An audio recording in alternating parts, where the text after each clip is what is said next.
Olá, amigos. Olá, amigas. Estamos iniciando nossa atividade. Hoje é 23 de outubro de 2025. Temperatura aqui no final da tarde em Porto Alegre. Estamos gravando o programa nesse final da tarde. 26 graus centígrados. Um tempo maravilhoso aí, tempo de veraneio, né? E tempo de verão. Veraneio porque tem muita gente já se deslocando para o nosso litoral, antecipando já o veraneio. Tem muita gente que pode, né? Nós aí temos que trabalhar, enfim. Cada um tem as suas peculiaridades de vida. Bom, esta quinta-feira, dia 23 de outubro, marca o dia da Força Aérea Brasileira, a FAB, né?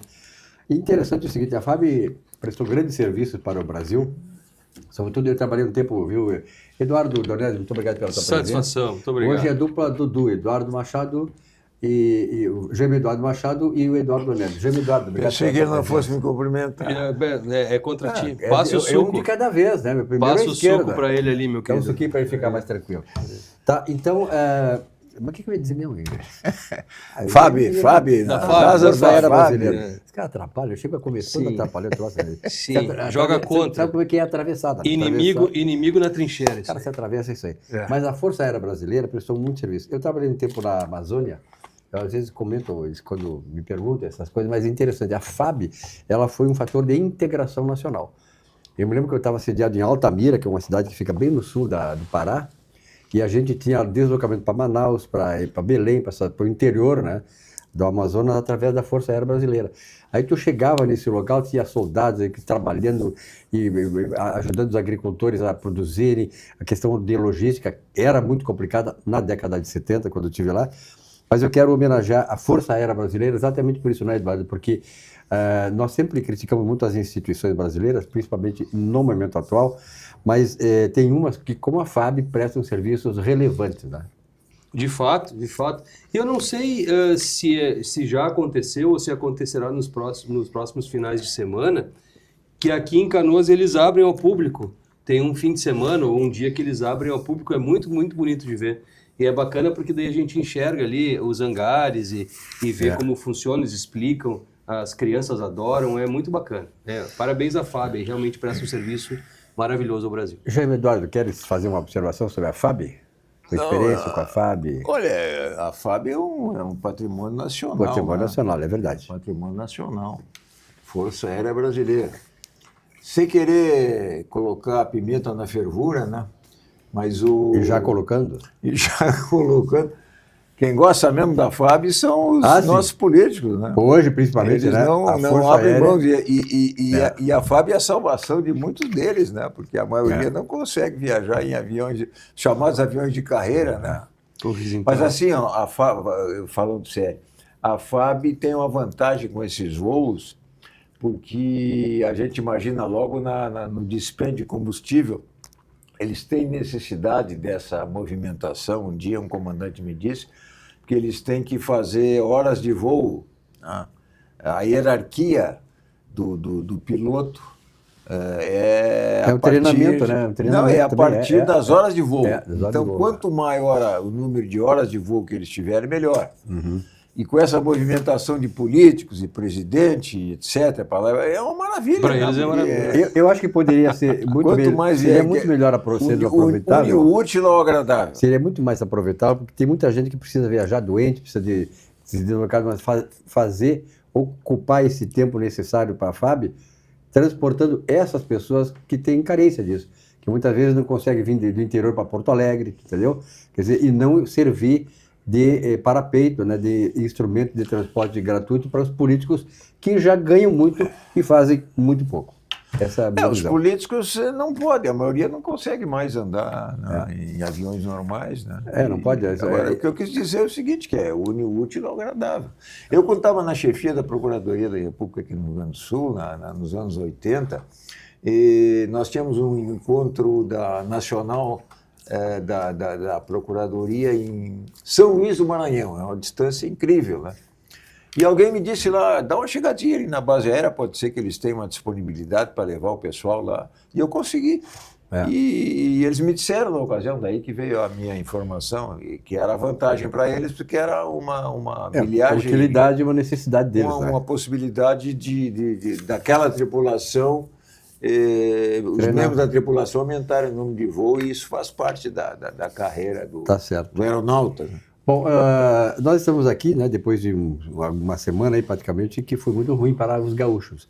E, afinal de contas, fizemos com que o Bahia fosse o campeão gaúcho, né, nos últimos dias. A Bahia ganhou do Grêmio, ganhou do Internacional. Então, o grande adversário do futebol gaúcho hoje do interior não é o dupla Grenal, é o Bahia. O Bahia é o nosso campeão gaúcho. Agora, Eduardo, naturalmente que nós estamos aí, não é mais... Nós perdemos, de certa maneira, o Jaime foi diretor de futebol, diretor do Grêmio, né, de futebol também, né, Jaime? 73. Então, na verdade, a gente tem um amor pelo clube, enfim, essas coisas todas, mas hoje se vê que Grêmio Internacional estão muito longe de manter acesa essa chama, né, do encantamento, da paixão dos torcedores. Tanto um quanto o outro. Quer dizer, eu nunca vi, Eduardo, um time como o Grêmio e o Internacional, os dois, numa situação tão baixa, né? Quer dizer, hoje o grande sonho deles é não cair. Pois é, a brasa está afastada do nosso assado e o acarajé veio apimentado. É verdade. Pois poético. Veio quente. Poético. Pois é, então é complicado. A gente vem falando, né? Eu tô inspirado hoje. O cara tá apaixonado, né? Apaixonado. Não sei por quê. Mas é verdade, porque olha só, faz um tempo já que a gente vem conversando aqui, e os programas que tratam de futebol também vem falando, que está a questão da administração dos clubes, né? E o Jaime pode muito bem, vai dar uma aula aqui sobre isso, mas essa visão bairrista que tem esses nossos clubes aqui, essas nossas agremiações futebolísticas, isso está atrasando a vida das pessoas, está atrasando a vida do torcedor, está atrasando a vida de todo mundo, inclusive do clube. Então, o resultado no campo nada mais é, me parece, que a consequência desse atraso da administração dos próprios clubes, Silvio. Uhum. Então, se o pessoal mudar um pouco, se atualizar e mudar um pouco a mentalidade, talvez isso mude, né, Che?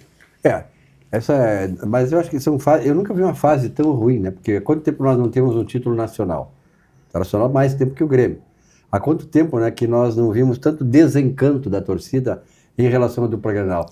Eu tenho um dado aí, viu, Jaime, que um camarada da televisão me passou, que hoje, presentemente, o índice de audiência de jogos da dupla Grenal é o mais baixo da história do futebol gaúcho. Isso mostra exatamente esse desencanto, né, Jaime? Tu que fosse muito identificado com o nosso Grêmio. Olha,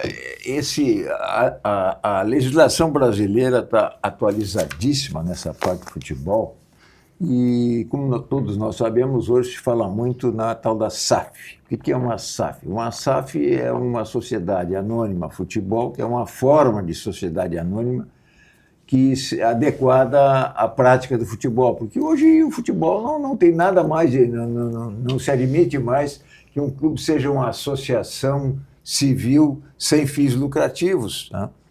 Movimenta milhões. Negócio, né? É um negócio. Milhões. Então, esse formato é o formato que fatalmente vão adequar os clubes brasileiros, e isso já está acontecendo, a uma nova realidade, não há como fugir disso. Dizer, Grêmio Internacional eu sei que já tem uma comissão para estudar isso, mas há um preconceito.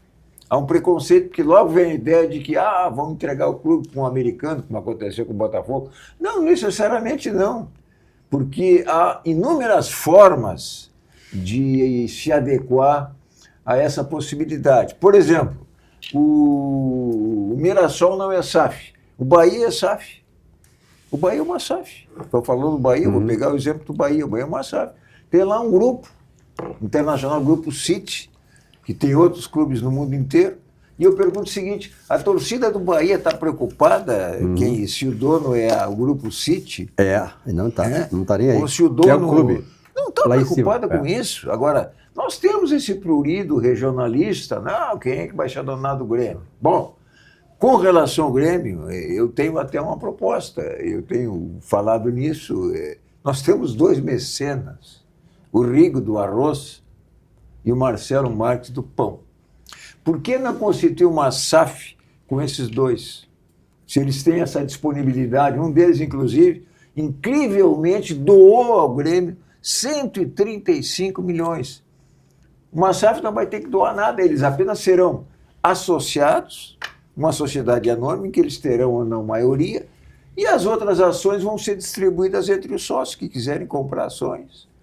Eu acho que isso aí está caindo de maduro, porque o Grêmio não pode deixar escapar esses dois, eu estou falando especificamente do caso do Grêmio, escapar esses dois, porque o que vai acontecer? A cada eleição vai ter a turma do Rigo, como já está acontecendo agora. Hoje tem eleição, à noite eu vou sair daqui e vou para lá, para eleger o presidente do conselho. Então eu já notei que há uma certa inclinação para o Rigo e outros se inclinam pelo Marcelo. Imagina se eles se desentendem e deixam de ajudar o Grêmio como tem ajudado. O Rigo aporta valores ao Grêmio desde o tempo do Fábio Koff, desde os anos 90. Inclusive, foi o responsável pela vinda do Soares. Aí surge o outro com 135 milhões. Isso é um absurdo, é impensável. A Arena agora é do Grêmio. Isso nunca houve. É do Grêmio por causa dele. Exatamente. Né? Se você vai no registro de imóveis lá, está tudo no nome da OAS, da Catagules, da Meta, sei lá mais de quem. Não tem nada do Grêmio. Jaime, para encerrar esse assunto... Vai vir a partir de agora. Para encerrar esse assunto do futebol, e aproveitando que tem um camarada que entende do portão de direção de futebol, do Conselho Deliberativo, das funções, né? Não haveria possibilidade, por exemplo, sem falar em SAF, ter uma reestruturação das influências dentro do clube. Por exemplo, tem Conselho Consultivo também, né? Tem a diretoria executiva, Conselho Deliberativo e Conselho Consultivo. Acho que tem Consultivo também. Mas de reformular, já que a SAF não vai colocar dinheiro, reformular o Conselho de tal maneira que ele possa ter agregação de pessoas de fora, que seria o tipo SAF, sem ter essa mudança estrutural administrativa e fazer com que funcionasse tal como fosse uma SAF, sem ser uma SAF. Que tem que haver uma alteração na conformação da sociedade, tem que haver, adequando a uma situação em que executivos lá ganham 100, 200 mil reais por mês, jogadores ganham 1 milhão, etc. Isso, a forma associativa tem que mudar. Agora, que se mude de maneira a que se constitua uma associação separando da parte social. Claro. A parte social é uma coisa, agora futebol é outra, é altamente profissionalizado. Então, a solução para isso, no meu entendimento, é uma sociedade comercial, que na realidade em teoria. A SAF não deixa de ser também nisso. Não, mas é uma sociedade comercial, sociedade anônima futebol. Agora, eu posso fazer uma sociedade anônima, simplesmente, posso fazer uma limitada, seja lá o que for. O fato é que tem que construir sociedade. No caso do Grêmio, eu vejo, além disso, a necessidade de, entre aspas, segurar no Grêmio o Rigo e o Marcelo, porque nós não podemos depender do mecenato. Né? Os valores envolvidos são enormes. E se de repente eu digo, olha, eu não vou ajudar mais o Grêmio, maneira de prendê-los é essa. Até porque, né, uma administração no futebol, ela, de certa maneira, ela envolve o que normalmente não é envolvido num investimento privado e empresarial, a questão da paixão. Então, daqui a pouco tu coloca esse elemento paixão, não é, Eduardo, dentro da estrutura administrativa do clube, ela exerce também o seu papel. Isso é fundamental. Né? Então, é muito complicado, como o Jaime falou, quer dizer, essa reestruturação, essa mudança, ela tem que necessariamente também, né, Eduardo, ter esse cuidado com esses elementos, digamos assim, que são mais assim metafísicos, digamos, quer dizer, depende muito do humor, da espiritualidade do cara, do espírito do cara ou não, de agregação ou não agregação no clube. O futebol é paixão. Exatamente. Para aqueles que torcem. É negócio para aqueles que jogam. E profissão para o jogador. Exatamente. É a profissão, o negócio do jogador, a sua profissão é aquele que joga. E aqueles que investem no futebol também é um negócio. Então, é paixão para o torcedor.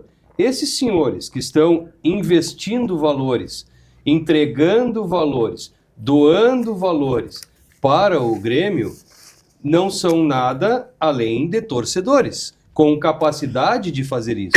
Todo torcedor apaixonado, assim como eles o são, que tivessem dinheiro sobrando, ou tivessem tido o sucesso profissional que esses senhores têm, também fariam pela paixão, com base na paixão. E fazem à medida do possível, né? Se associando. Mas a paixão, ela é uma faca de dois gumes. Claro. Então, assim, a paixão é diferente do amor. O amor é uma decisão. A paixão é um sentimento. Uhum. E assim como ela vem, ela pode ir embora. Então, se eu entendo o que o Jaime está falando, se esses senhores se irritarem a tal ponto internamente, eles podem dizer, quer saber? É o que já aconteceu. Eu não vou fazer mais Mas nada. já aconteceu isso, por isso que eu estou dizendo, tem que segurar o Marcelo e segurar o Rigo. O Marcelo ia ser o presidente, desistiu, voltou e desistiu de novo. Por quê? Por causa da política. Exato. Então vamos separar esse lado do outro, porque o consumidor final é o torcedor. E o torcedor não está interessado, está se danando para quem é o tal dono, entre aspas, do clube. Agora, se nós tivermos donos que são gremistas e dão prova disso, porque um está ajudando desde a década de 90 e o outro aportou agora 135 milhões para desfazer o maior imbróglio que se fez até hoje em torno da administração da Arena, sem qualquer desdouro ao empreendimento, que foi fantástico. O Grêmio hoje tem um dos melhores estádios do Brasil, para não dizer do mundo, moderníssimo, tem tudo que é possível ter no estádio de futebol. Se esse cidadão fez isso, então eu tenho que segurar, porque o mecenato é assim, tu dá um dia, outro dia vai embora, acabou. Agora, é profissional, né?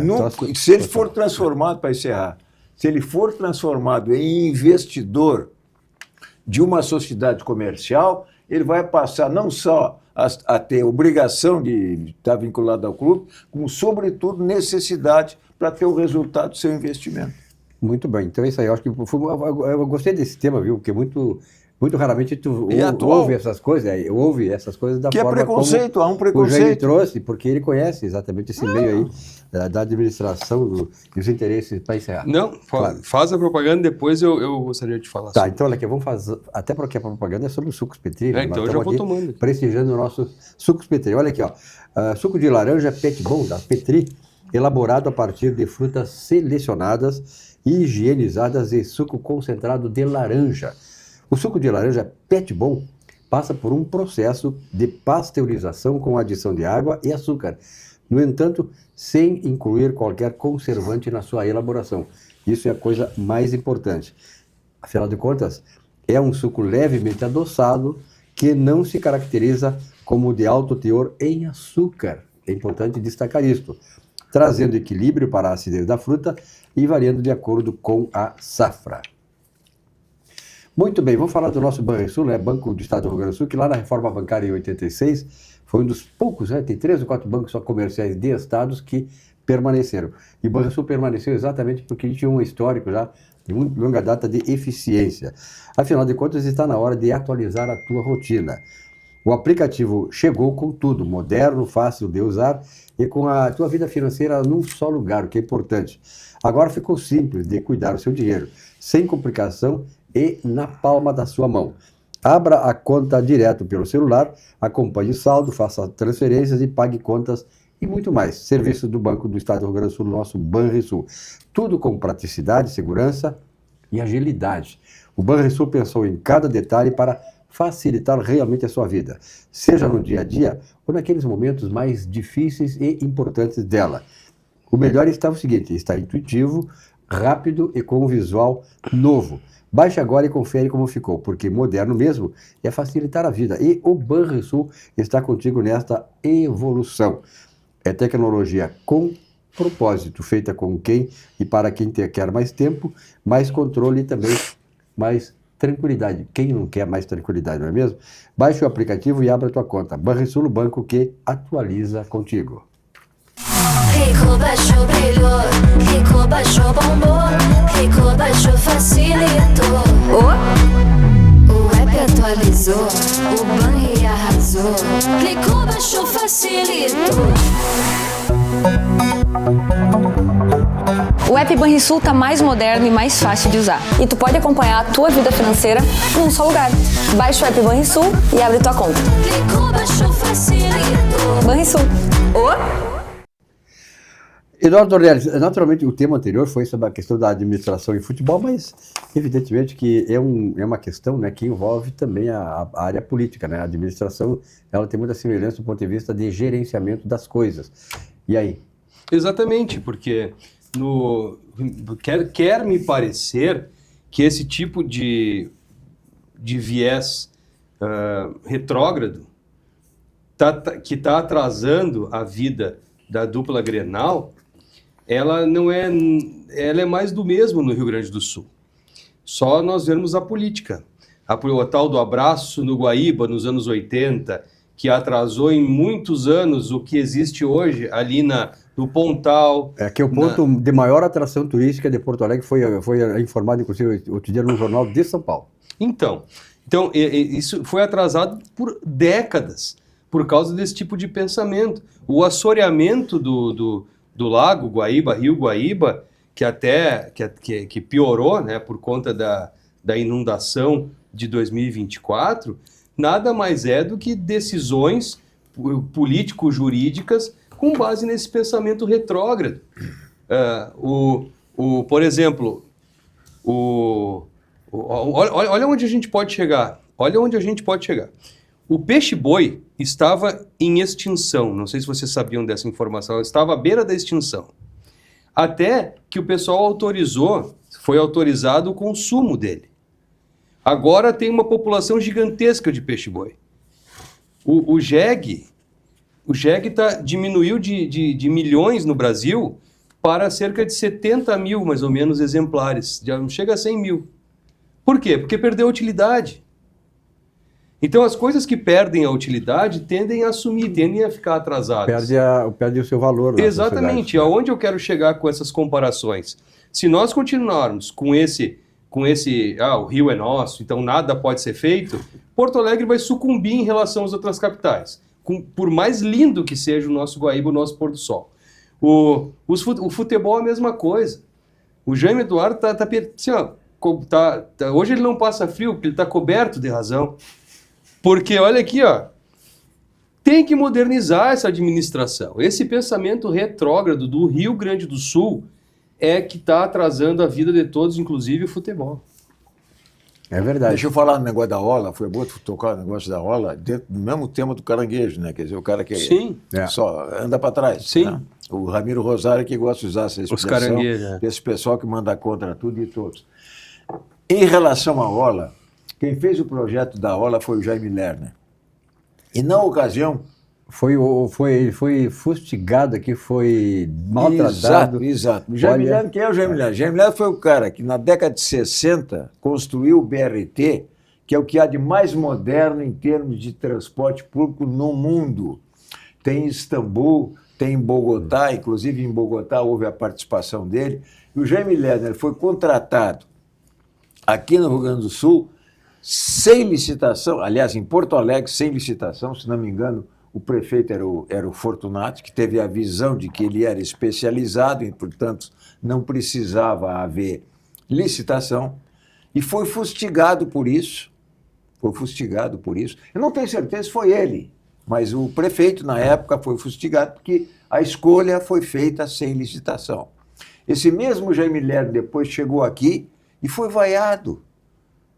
Foi vaiado numa homenagem que, se alguém propôs, lá o vereador, eles gostam muito de propor homenagem, mas essa era justa. Propôs uma homenagem a ele pelo sucesso do projeto da Orla e consequente utilização que hoje está confirmado, que ele tinha razão. Ele foi vaiado. Foi vaiado por um detalhe técnico, quer dizer, assim como fizeram agora com o negócio do DEMAI, porque tem que ser conta, porque a concessão isso, a concessão aquilo, quer dizer, são mentalidades que puxam para trás em nome de ideologias que não cabem mais. Não cabe mais, quer dizer, a cidade, como o tempo, tem que andar para frente, ela não se importa com os fatos passados. E mais paradoxal é o seguinte, eu frequento muito, que eu moro ali na Padre Cacique, então eu frequento muito a Orla, inclusive desde lá do Pontal até o gasômetro ali. E às vezes eu passo por um desses caras aí, né, que emblematicamente ficaram conhecidos, né, como os caranguejos, os caras admiravelmente lá aproveitando a Orla e tal. Esses caras deveriam ter vergonha na cara e de não ir lá. Mas não que tem, eles foram, por isso eles foram contra isso. Tu tocaste num assunto agora que seria exatamente o próximo assunto nosso, que Eu adivinhei. a questão do DEMAI, né? Outra coisa, quer dizer, esse pessoal não gosta de eficiência. Não Sim, gosta de eficiência. claro. Eles querem as coisas serem mal feitas porque aí tá no dele, eles são os caras incompetentes, incapazes. Eles têm pavor do Jaime Lerner porque era o cara. Como é que eu vou fazer um concurso, cara? Fazer uma licitação? Se o cara é o cara, não tem porquê. É a mesma coisa que tu pegar o Pelé, na época do Pelé, vou fazer uma seleção aqui, o Pelé tem que disputar com outro. Que é isso, cara? Eu vou só voltar essa questão ali da aula, porque tem um outro episódio interessantíssimo que ilustra isso aí de forma fantástica. Eu, quando estava no exercício aqui da Procuradoria, recebi uma ocasião lá, um pedido para agir no Ministério Público, no interesse público, de um partido político, não vou mencionar, não todo mundo sabe qual é, para impedir que fossem derrubadas árvores nativas que havia à margem do rio e que o Colares, como prefeito, estava mandando derrubar para iniciar a construção da avenida correspondente à orla do Guaíba. E substituiria por outras árvores que seriam plantadas em outro lugar ali próximo. Exato. Agora, só que não dá para plantar, porque essas árvores é sarandi. Claro. É dentro d'água. Árvore nativa. Claro que é nativa, ninguém plantou sarandi ali. Mas qual é a finalidade do sarandi? Sarandi, na época eu tive que estudar, tem relação com os peixes, tem relação com a salinidade com assoreamento, uma série de tá, coisas, mas perfeitamente substituível por outras, ou morada que se construísse ali. Então houve isso porque havia eleições próximas. Sim. Isso foi, as eleições seriam em outubro para prefeito. Exato. Né? Então o partido do prefeito da oposição queria disputar a eleição, resolveu criar esse problema para fazer, enfim. E capitalizou muito bem aquilo. Exato. Então o que aconteceu? Acabou ganhando a eleição. Sim. Aí quando ganhou a eleição, eu não vou se mencionar nome, que não vai Não, nem der. Aí quando ganhou a eleição, Nem vale. né, eu me esmerei, inclusive, a me informar com os órgãos aí ligados a essa área aí de conservação de árvores, etc. Tem até uma secretaria hoje aí de meio ambiente, não é isso? Esses órgãos ambientais, para saber a natureza daquilo, e não houve maior repercussão, e eu fiquei quieto, fiquei esperando. Me deu um estalo, digo, vou esperar a eleição. Porque o bulício na época era a eleição. Veio a eleição, digo, bom, agora eles vão continuar. Não, desistiram. Que aí não interessava mais de continuar a obra. Claro. É sempre o interesse ideológico partidário, esse é o problema. Quer dizer, fustigaram a obra do opositor e quando ganharam a eleição, continuaram a obra do derrotado. Não, na verdade o que eles querem é inviabilizar a administração daqueles que eles chamam de inimigos, que não são concorrentes, são inimigos, e estão nem aí, se aquilo vai ou não vai ajudar a população, vai melhorar a cidade ou não. Hoje, Porto Alegre, eu participo de vários encontros, ontem eu tive um encontro ali com o pessoal de São Paulo, e do Rio de Janeiro e de Minas Gerais, num evento médico que está realizando na PUC, lá o Health Meeting, que eu estou fazendo cobertura lá e sou palestrante. Então, na verdade, é o seguinte, hoje eles vêm falar para nós como Porto Alegre mudou. De 20 anos para cá, Porto Alegre é outra capital. Então, eles estão admirados com aquilo que nós já deveríamos, tocar no assunto, ter feito lá muito atrás, e não fizemos por causa desses caranguejos que nós temos aí, que nós sabemos que estão bem alinhados com um partido político que é o PT, eu tenho questão de dizer, PT. Nós temos existe um projeto para a Avenida Ipiranga que é sensacional. Eu sei, no meio ali. Fantástico, aproveitamento total ali daquele... Até com bares, com coisas locais de lazer. Um local de lazer, mas não sai do papel, porque o pessoal não deixa. Olha só, pega a visão, o peixe-boi lá que eu falei, passaram a consumir e começou a aumentar a população, né? Ok. Aí não queriam essa revitalização da orla. Com a revitalização, a população passou a tomar conta daquela região, a usar, a desfrutar o lazer, a desfrutar, a gozar o local, né? Beleza. Com isso, começaram a olhar mais perto o rio, ou o lago. Começaram a se incomodar com coisas que de longe não se incomodavam. E isso causa uma pressão política para melhorar também a beira do rio. Chegando na beira do rio ou do lago, essa água aqui deveria ser própria para banho. Pois é, a população chegou perto da água. Vamos fazer uma pressão política, então, porque haverá essa pressão, pela natural pressão, para o poder público melhorar a qualidade da água, que não acontece nunca, né? Então, uma coisa vai levando a outra, sempre por pressão política da população, em situações que vão beneficiar a própria cidade, a própria população. O que esse pessoal não quer? Esse pessoal, os caranguejos, né? Não querem essa pressão do povo, querem eles dominar a narrativa do povo e dizer para o povo o que ele precisa, e não deixar o povo descobrir por ele próprio o que é necessário para bem viver. É por isso que eu acho que esse pessoal é tão retrógrado, porque eles querem dominar a narrativa. Eles não querem que a gente desfrute da liberdade. Pode ver uma coisa, eu sempre digo, ver esse pessoal dessa área, dessa ideologia, eles jamais falam em liberdade, eles não querem nem saber do termo liberdade, que para eles o que vale é a opressão deles sobre a população. Mas isso para eles é liberdade. Claro, para eles é livre para falar o que eu digo para você falar. Exatamente, aquilo que eu autorizo. Exatamente. Precisamos fazer um intervalo aqui, que o programa está muito bom, então vai estar indo muito rápido, eu preciso manter aqui a organicidade do programa também.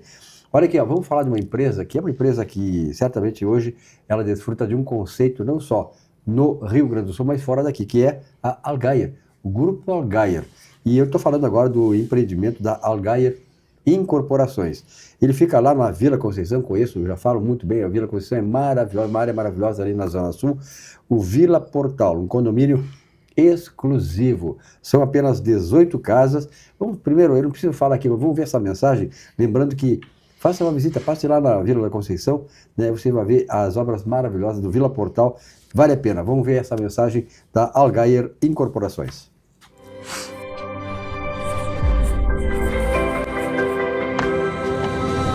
Vila Portal. Um condomínio exclusivo no menor e mais charmoso bairro da cidade, a Vila Conceição. 18 casas em torno de um patrimônio histórico. Um casarão colonial que está sendo restaurado para ser o coração social da Vila Portal. Olha aqui, pessoal, vamos falar um pouquinho de quem não gosta de viajar, né? E sobretudo para Portugal. Aliás, tem uns membros de uma Suprema de Corte ali, né, que hoje estão com certas restrições. E acho que ainda essa semana, falei hoje com uma pessoa que é bem informada a respeito disso, pode sair uma Magnitsky aí pegando vários dos Supremos nossos aí e ampliando as restrições pela Magnitsky, inclusive já a Europa está com uma situação já de decidir também a Europa, o camarada que vai ser apanhado na Magnitsky também não vai poder mais pisar em solo europeu. Que maravilha! Olha aqui, os encantos e a gastronomia das terras portuguesas. De Porto Alegre até Lisboa, em menos de 11 horas. Barbado, hein, Eduardo? Os Eduardos aqui. Então, o voo sai aqui do aeroporto Salgado Filho. 11 horas está lá em Lisboa. Tarifas civilizadas e aquele atendimento luso a bordo, claro, de qualidade que só a TAP Linhas Aéreas possui. Pois não? Não, eu lembro que no ano passado, o dia que eu tinha previsto uma viagem para Lisboa, recreativa, não tem negócio em Lisboa, como tem o nosso Gilmar Mendes, né? Eu vou lá para passear. Vai fazer recreação em Portugal, né? Nós aqui. Em Portugal. Nós ali no restaurante português. De 10 em 10 anos dá para fazer. Mas olha, e aí coincidiu com aquele período que os voos não saíram daqui, eu peguei de São Paulo e encontrei no voo o Cafu. O Cafu tinha vindo fazer o Cafu me disse, ele que tinha te encontrado também. Pois eu disse para ele, o Cafu falou que tinha encontrado eu pedi a ele, olha, se tu puder divulgar o nosso ele encontro. Ele até me telefonou, olha, encontrei o Gêmeo Eduardo. Eu até postei nas redes sociais uma fotografia com ele, dizendo que foi a última vez que eu vi um capitão levantar uma taça, foi quando ele foi campeão do mundo. De lá para cá, só decepção. E ele foi, essa é a marca. Ele foi durante muito tempo o único lateral que nós tínhamos. Essa é a marca. De qualidade, né? Ele foi que disse, quando levantou a taça, eu te amo, né? Então até hoje perguntando, eu ia perguntar para ele, mas é muito indiscreto, porque tinha uma senhora com ele, que eu imagino que fosse a esposa dele, e talvez não fosse a da época. Não entra em dividida. Eu conheço a vida particular dele. Tu é do futebol, não entra em dividida dessa. Dividida não é legal. Você lembra dessa coisa do eu te amo? Claro. Olha aqui, ninguém sabia para quem ele só que quando a gente encontra um famoso assim e quer tirar uma foto, pede, nós que somos altos assim, né? Tem que pedir então pro famoso, que tem possivelmente o braço mais comprido, tirar a foto. Fazer a selfie. Aí você pede pra ele e faz uma cara de cansaço, assim, né? Como se ele tivesse pedido para tirar uma foto com você, entendeu? Aí coloca nas redes sociais, fulano de tal, pediu para tirar uma foto O comigo. máximo é quando ele pede pra gente. Ele me reconhece. Eu fujo dessas situações. Quando ele me reconhece. Procuro fugir. Não Depois foi o do caso. intervalo, vamos fazer agora, vou falar de Zafari, depois do intervalo vou contar uma coisa com um grande famoso jogador de futebol brasileiro, aliás, o mais famoso futebol do mundo. Olha aqui, ó, Supermercado Zero. Zafari, o grupo Zafari está com 90 anos, daqui a 10 anos, um pouquinho menos já, 10 anos o Zafari vai completar o centenário. Então vai ser uma data maravilhosa, esperamos estar aqui ainda, né, em atividade, não? E para comemorar junto com a comunidade do Rio Grande do Sul esse acontecimento, que é um acontecimento realmente importante para a história do comércio gaúcho, que é o Supermercado Zafari, o Grupo Zafari, transformando os sonhos em realidade. Todo dia é um novo começo. Assista agora esta mensagem do nosso Grupo Zafari. Todo mundo tem um jeito de fazer churrasco. Tem quem salga antes e quem salga depois. Faz no espeto ou na grelha, com aperitivos ou direto ao ponto. E tem o Nestor. Aí, vizinho! Dia bonito para um churrasco, né? Chega aí, Nestor. Aí sim! Esse cheiro tá bom, hein? Seja qual for o seu jeito, tem sempre um Zafari para você. Salzinho aqui, ó. Salzinho. Pronto, vai sim. Zafari. Economizar é comprar bem. Dessa vez tá bem do meu jeito. Saudade de um churrasquinho, né, tio? Ô, Jaime, tu não tá ofertando pros amigos um churrasquinho? Daqui a pouco a gente vai enfiar uma... O que tu acha, Eduardo? Olha, estou esperando convites. Eu sou bom de festa, Então, pode me convidar. Eu não sei manejar. São 3 esperando o convite aqui, né, tio? Sabe que eu sou um gaúcho estranho, porque eu não sei fazer churrasco. Né? Agora você comer. Não tomo chimarrão. Agora você tomar. Não ando a cavalo. Não ando a cavalo e não sei dançar para dentro da minha. Então, não. Quando eu estava em Brasília, eles me diziam que eu era mais... Cara, eu estava querendo fazer o que eles faziam lá para me enturmar, né? Mas não sou um gaúcho genuíno, apesar de ter nascido no interior. Né? Agora, na frente da minha casa passava boiada o dia inteiro, que ia na direção ali do Passo, não tinha ponte. Então vinha aqueles boiadeiros com aquela boiada e tal, fazendo barulho, e taratata na calçada, aquilo ali a gente tinha que tirar depois, quando eles passavam, ficava aquele cheiro. Mas não sei, fui criado naquele ambiente, mas não me atrai. Eu sempre fui meio citadino. Eu acho que a minha mãe, que foi para a Cachoeira com contrariedade, porque meu pai era de lá, ela morava aqui, casou e levou ela para lá. E ela só pensava em voltar. Eu acho que já no útero materno eu tinha intenção de sair da minha terra natal. Os cachoeirenses não gostam de ver isso. Mas veio jovem para cá? O Adroaldo, será que não te viesse jovem para cá? Eu vim para cá com 11 anos. O Adroaldo, será que era de Cachoeira, né? Não, ele dizia que era de São Cepé. São Cepé, na Grande Cachoeira. Ele dizia que era de Cachoeira. Aliás, não era nem de São Cepé, não era nem de São Cepé, ele era do Cerro Branco. Cerro Branco. Era os arredores de Cachoeira. Assim como o Faquin dizia que era de Cachoeira, mas era de São Cepé. Todos aqueles que moravam nos arredores ali diziam ser cachoeirenses porque dava mais status. Né? Sim, a mesma coisa que dizer que está em Uruguaiana, que é de Uruguaiana, né? Que aí o status sobe. Né? Como eles não podem mais me contrariar, eu estou dizendo. Deixa eu te contar essa coisa de famosos, né? Que a gente sempre tem uma oportunidade de estar de frente, de estar diante de um famoso. Depois da Copa de 70, eu tinha 19 anos. E em 71 eu fiz 20 anos. Em 71 eu fiz 20 anos, nasci em 51, então em 71 eu fiz 20 anos. Brasil campeão da Copa de 70. Depois ele veio aqui, eu acho que tinha começado umas Copas e tal, e ele veio para treinar em Porto Alegre. Quem? O Brasil, a seleção brasileira. Ah, a seleção. E aí veio e treinou inclusive na Serraria. Deve ter um campo lá na Serraria. Na Serraria tinha um campo lá e lá. Sim, eles jogaram no Beira-Rio com a seleção gaúcha. Ele treinava na Serraria. E eles se hospedavam, sabe aonde que o Santos se hospedava? Em 1971, sabe qual é o hotel aqui em Porto Alegre? Sabe qual é? Sabe qual é? Hotel Umbu. Era o único hotel praticamente aqui na zona central. O São Rafael, ele foi inaugurado em 72, 73. Foi onde eu passei a minha lua de mel. Exatamente. Então o Santos, a seleção ficou ali. E eu fui lá com na Farrapos, né? Na Farrapos, aqui no começo da Farrapos. E eu fui ali com 2 amigos, era sábado à noite e o jogo era no domingo. Chegamos, tinha tipo 8 horas da noite e tal, né? Entramos ali Pô, tinha pouca gente até, não tinha quase ninguém ali na frente. Pô, isso, o Pelé tava ali, né, meu? Aí entramos no coisa ali, tava o Clodoaldo, que era o meio campo da seleção brasileira, o Clodoaldo. E aí eu cheguei com meus 2 amigos, você fica ativo. Tem como a gente ver o Pelé? Aí ele olhou pro relógio e disse, vocês são gaúchos e tal. Deixa eu tomar um pouquinho d'água aqui, de suco. Eu digo assim, nós queremos ver se pelo menos vemos o Pelé. Olha só.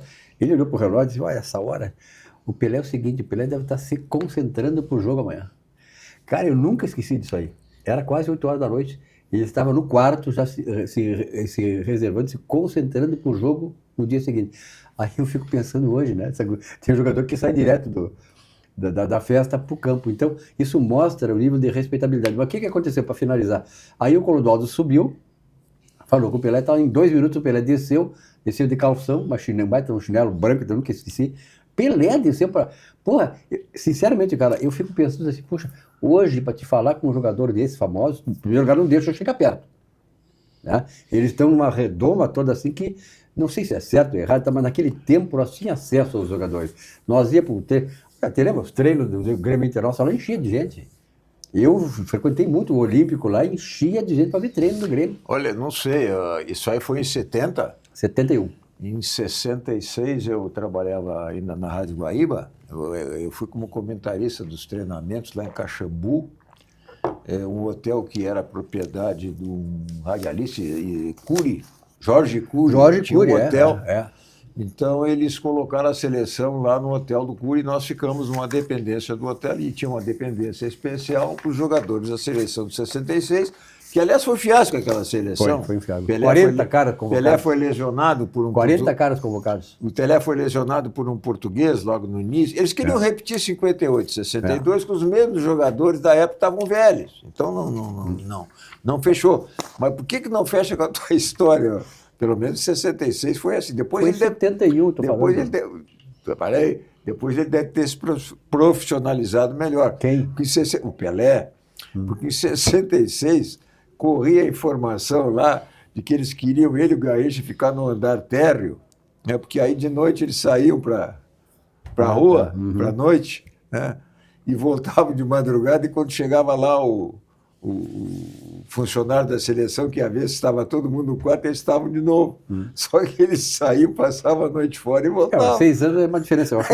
E realmente criaram o juízo, eu acho que tu quer dizer. Eu não sei quem era, eu não me lembro quem era. Isso que eu te disse, que a informação... Aliás, não é nem informação, era constatação.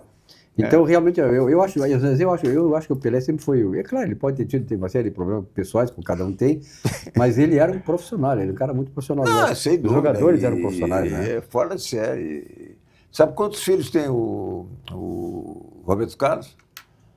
9. Reconhecidos. Uns sim, outros não, outros por reconhecer. Sabe quantos teve o Garrincha? 11. Mas na verdade é o seguinte, aqui, vamos parar por aí, né? Daqui a pouco a coisa chega aqui na bancada e é melhor nós falar sobre quem? De Olinda. Eu tô bem quieto aqui. Não, vai ficar, o Eduardo não dá um pio. Essas histórias eu não conheço. Ele está num silêncio sepulcral, Eduardo. Tô aprendendo. Eu sempre aprendo com você. É tema livre, né? Cara, vamos falar de Olinda, porque esse troço tá chegando no brete aí que vai dar confusão. Então, aqui, vamos falar de Olinda, porque a Olinda é a essência de vida. Eu sempre digo o seguinte, ó, e realmente eu tive essa experiência, comi demais, essa coisa, e deu aquele troço no estômago, mas tomou uma colherinha de Olinda e pá, ele tiro dado, bugio deitado. Realmente, Olinda, essência de vida, é a essência de vida mesmo, e é um auxiliar digestivo indicado em casos de má digestão causado por excesso alimentar. E não é só excesso, né? Comer uma coisa que não estava muito boa e tal, tu acaba tendo esse problema. A Olinda é do Laboratório Vesp aqui de Canoas, aliás, eu estava em Canoas. Eduardo, eu cheguei um pouco atrasado aqui no programa, mandei um recado para o Eduardo, que eu sei que já estava aqui. Canoas mudou muito, eu fazia horas que eu não ia a Canoas. E Canoas tem um grande defeito, como tem toda a grande cidade em Porto Alegre, do Rio Grande do Sul, como Porto Alegre. Eu acho do Brasil também. Má sinalização. Sinalização em cima, tu não consegue um trânsito em movimento, tu te perde até tu voltar. Eu fui lá antes das 5 horas e voltei, aqui do lado, aqui na Guilherme Michel, aqui do lado. Eu voltei 1 hora e pouco depois, que era uma coisa de 10, 15 minutos. Então, realmente, essa coisa é uma coisa de falta de planejamento, falta de visualização, falta de boa administração do trânsito. Mas olha aqui, ó, depois da Olinda, claro, a Olinda nos resolve, inclusive, o problema que poderíamos ter aqui no próximo cliente, que é o de Paulo. Visite a rede de Paulo Galetos, com unidades em sequência em Porto Alegre, Gramado, Garibaldi, Bento Gonçalves, Caxias do Sul, Novo Hamburgo, Recanto Maestro. Um grande abraço aí para o pessoal de Recanto Maestro, meus amigos. Foz do Iguaçu, São Paulo e Brasília. O melhor da culinária típica da Serra Gaúcha você encontra, claro, no Di Paolo, que é uma comida saborosa e com essência artesanal. Olha aí que maravilhoso. Dá uma... Poxa, eu nem almocei quase hoje. Olha que a noite promete. Estão preparados com amor, temperos frescos e seguindo as receitas da nona. Pratos saborosos que são uma volta às origens. Toque caseiro para recriar experiências ao redor da mesa farta. Prove a sequência de Galeto Primo Canto em Porto Alegre, no Boulevard Laçador. Ali você encontra a opção Express também. Bom, tem mais assuntos aí, mas eu gostaria de... Deixa só... Eu não posso perder a oportunidade, já que vocês falaram, para encerrar o assunto futebol, que não é futebol, né? E na Copa de 62, no Chile, a Elza Soares, isso está no livro do Rui Castro, O Anjo de Pernas Tortas, sobre a vida do Garrincha. Sim. A Elza Soares foi lá para Santiago mirando o Pelé, né? Só que o Pelé se lesionou no primeiro jogo com a Tchecoslováquia e foi para o departamento médico. Então ela começou a namorar o Garrincha e voltou para o Rio depois e viveu o resto dos tempos com o Garrincha. E ela conta, o Rui Castro conta, é um livro pesado, né? Eu até... É grande, é grosso, né? É grosso o livro. Eu li aquele livro em Punta del Este, imagina. Comecei a ler, o pessoal queria ir para a praia, eu não largava o livro dentro do apartamento, eu li todo ele lá, porque é fascinante esse livro. O Rui Castro sabe escrever, não? O título é O Anjo de Pernas Tortas, se não me engano, o título, mas o importa é que é a biografia do Garrincha escrita pelo Rui Castro. Uma maravilha. Muito bem, olha aqui, ó, como passa rápido. Quando a gente tem um assunto bom, o debate bom na bancada aqui, realmente passa muito rápido. Então eu tenho que apressar aqui nossos reclames, né, que a gente chama de reclames. Eu quero falar para vocês no Vinhos do Mundo, né, ou na Vinhos do Mundo, mas na Vinhos do Mundo você tem os vinhos do mundo. Na Vinhos do Mundo acreditamos que vinho é experiência e é memória. E também é celebração. Vinho não se toma, vinho se... Degusta. O vinho se degusta. Uma experiência. É uma experiência. Há 29 anos compartilhamos isso com você. É uma trajetória feita de confiança, amizade e taças cheias de significados. Conheça nossas lojas e viva no melhor dos mundos. Vinhos do Mundo, Alameda Alípio César 203, Cristóvão Colombo 1493 e lá na Getúlio Vargas, onde eu vou, onde eu frequento, é 1135 na Getúlio Vargas. Se beber, não dirija. E o nosso Sicredi, né, o sistema de cooperativistas de crédito, o Sicredi, na verdade, na Sicredi Origens, investir é mais do que aplicar. É crescer com segurança, propósito e orientação personalizada. Aqui você encontra opções de renda fixa, previdência, fundos e renda variável também, com atendimento próximo e especializado. Invista com quem entende e muito bem compreende os seus objetivos e caminha junto com você em cada conquista sua. A vida é feita de fases. Seus investimentos, claro, também. Na Sicredi Origens, você sempre tem com quem contar. Acompanhe aí. Investir com Sicredi é ter planejamento financeiro para a vida inteira. É ter um portfólio de produtos com diversas oportunidades para cada momento. É ter a segurança que precisa para ver seus investimentos evoluírem com você. É ter sempre um especialista próximo que entende cada um dos seus objetivos. Investir com Sicredi ao longo da vida é ter com quem contar.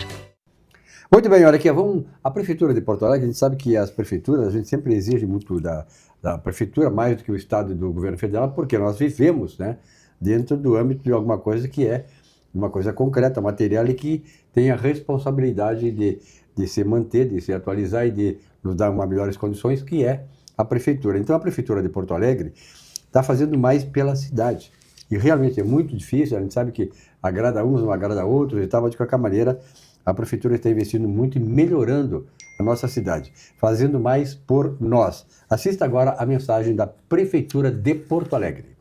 Para a Sandra, que procurava um emprego, A prefeitura criou novas oportunidades. Para o Léo, que queria esperar o ônibus com mais conforto, a prefeitura instalou novos abrigos. Para a Cris, que queria atenção para os problemas da sua rua, a prefeitura visitou várias comunidades. É a prefeitura de Porto Alegre fazendo mais pela cidade, mas principalmente fazendo mais por você. 30 segundos. Bom, nós estamos indo. Tu tens alguma coisa, Eduardo? Tô pela festa. Tem essa questão aí, a Câmara de Vereadores de Porto Alegre aprovou por 21 votos a 14 a concessão de parte, né, da administração do DEMAI. O Gêmeo já tinha falado a respeito disso ano passado, né, Gêmeo? A gente é o seguinte, tem determinadas ideologias que querem fazer tudo e fazem mal feito, né? Não admitem que a empresa privada possa contribuir para a cidade.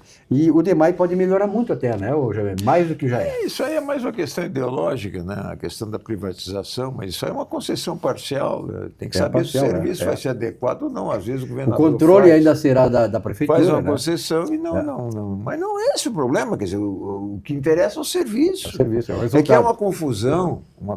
Primeiro, conceito de interesse público é uma das coisas mais difíceis que existem. O interesse público sempre se confunde com alguma coisa. Eu represento o interesse público, não, o outro é que representa e tal. Agora, quando o interesse público é confundido com o interesse partidário e mais do que isso, com o interesse partidário e ideológico, aí a coisa não vai para frente, não vai. Se o interesse público quer fazer esse tipo de concessão por uma série de razões, e uma das coisas que hoje complicam a administração dessas autarquias municipais é a quantidade absurda de reclamatórias trabalhistas e débitos trabalhistas, porque nós sabemos como é que funciona a nossa justiça do trabalho. Ela é pró-empregado e ponto final. Quer dizer, eu trabalhei uma época na justiça do trabalho, isso é assustador, quer dizer, o elenco de direitos que o trabalhador tem é fantástico. Eu não estou afirmando que não deva ter, mas em termos, né? Há interesse na produção. Mas direitos que não inviabilizem exatamente a geração de riqueza. Eu enfrentei isso em certa época, é assustador. É assustador. Isso é ideológico, né? É assustador. É o combate àquilo que o empregador que é chamado de opressor. É assustador. Então isso se reflete nesses episódios particulares aí em que essas empresas estão abarrotadas de débito trabalhista e até para fazer uma licitação, para fazer uma transferência de administração, é difícil, porque quem vai assumir o serviço não quer. Tem esse passivo. Tem muitos empresários que não querem continuar com essas empresas, ou muitos não querem criar empresas exatamente pelo gargalo que tem essa questão da relação trabalhista no Brasil. Estamos chegando no final, Eduardo, 1 minuto para ti. Pois é, essa questão da terceirização que tem a ver com a questão trabalhista também vem à tona. O ministro Gilmar Mendes tratou disso um tempo atrás, agora numa palestra que deu, e é muito tênue essa questão. Por quê? Porque interessa ao trabalhador colocar-se como PJ, como pessoa jurídica, porque acaba recolhendo menos imposto, acaba tendo mais liberdade com o dinheiro no seu bolso. E o Estado fica com menos dinheiro daquela relação de trabalho, ao contrário do que seria a relação de emprego, em que muito do valor pago pelo empresário ao empregado, então, fica com o Estado. Mas aí acontece aquela questão, a pessoa fica satisfeita sendo PJ, sendo pessoa jurídica, e depois propõe uma reclamatória trabalhista para dizer que aquela pejotização da relação de trabalho, na verdade, foi um mascaramento da relação de emprego que era a tônica da vez. Então, e a Justiça do Trabalho, muitas vezes, ela acolhe isso. E essa foi justamente a crítica do ministro Gilmar Mendes lá, que trata dessa situação. Então, a Justiça do Trabalho realmente tem um viés muito importante, mas pelo levantamento financeiro que se fez, ela custa mais por existir do que os valores que são pagos aos empregados por conta das suas decisões. Pois é. Aliás, o Brasil tem um amontoado de paradoxos que muitas vezes inviabilizam o desenvolvimento do país. Eduardo, obrigado pela tua presença aqui. Muito obrigado. Eduardo Dornelles. Gêmeo Eduardo, obrigado também. Até Obrigado. o próximo encontro com vocês. E a você, telespectador, muito obrigado pela fidelidade, pela audiência nossa aqui. Tenham todos uma boa noite. Amanhã, um novo encontro. Até lá.